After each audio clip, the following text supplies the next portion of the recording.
Eurydice! No!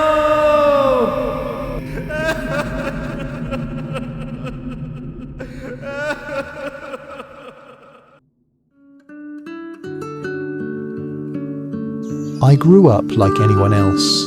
I walked the same fields, watched the same sunsets, but there was something about me that was different. My mother wasn't just any woman. She was Calliope, one of the Muses, the goddesses of music and poetry. She gave me a gift that would shape my life in ways I could never have imagined. From a young age, music flowed through me like a river.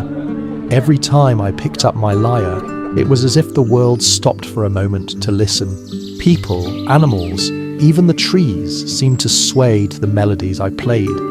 My music had the power to move hearts, to calm storms, to make the most restless souls sit still and listen. But despite that, I had never attracted the attention of any woman, not in the way that mattered.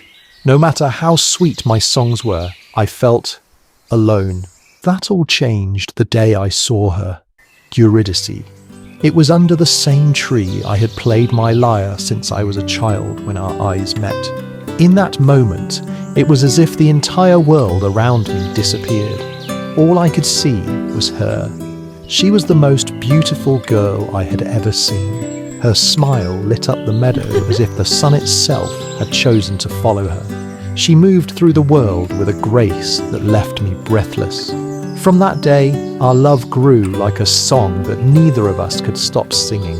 With Eurydice by my side, the world felt full of life and promise. We spent our days together, wandering through meadows, dancing in the light of the sun, and talking about dreams and the future. I wrote songs about her, for her. She became my muse, my heart, my everything. I thought nothing could ever take her from me. But on the day of our wedding, fate, it seems, had other plans.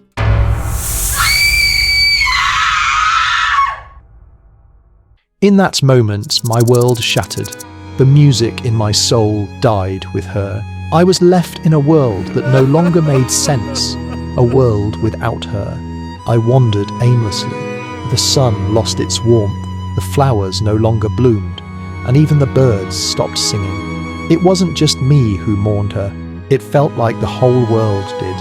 People would stop me in the streets, their eyes filled with pity. You have to try, Orpheus. If anyone can, it's you, Orpheus. Your music can move gods and men alike. Play your lyre for her and bring her back from the dead. So I made a decision that would change everything. Armed with nothing but my lyre and the love I had for her, I made the perilous journey to the underworld, the land of the dead, to beg for her return.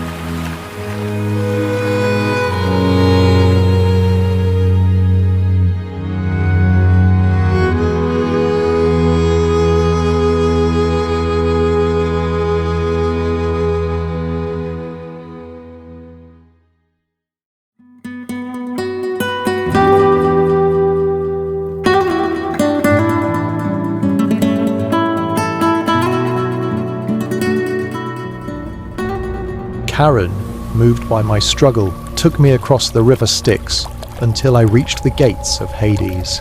Only Cerberus stood between me and the rulers of the underworld. I played my best song, and with time, the beast's snarls turned to calm, allowing me to pass.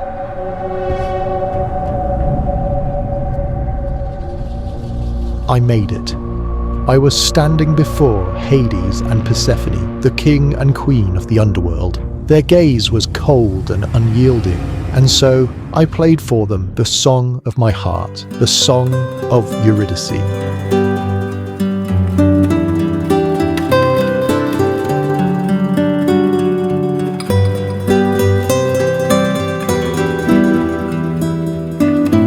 Hades, listen to him. His love for her is pure. Give him one more chance. Very well. Eurydice may leave the underworld with you, but if you so much as look back at her once, she will be lost forever. It seemed so simple.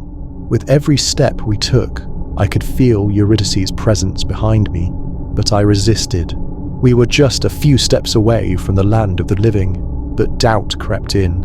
What if she wasn't really there? What if Hades had tricked me? I had to see her, just once.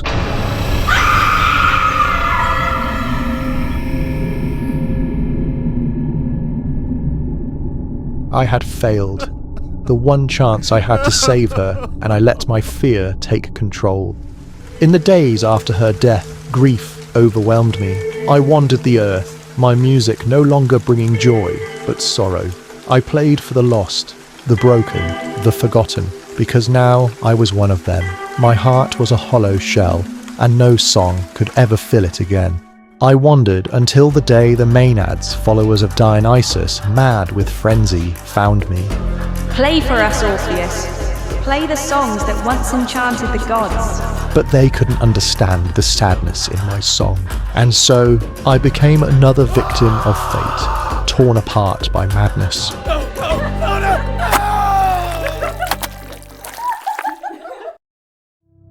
But in death, perhaps I would finally find her. Orpheus?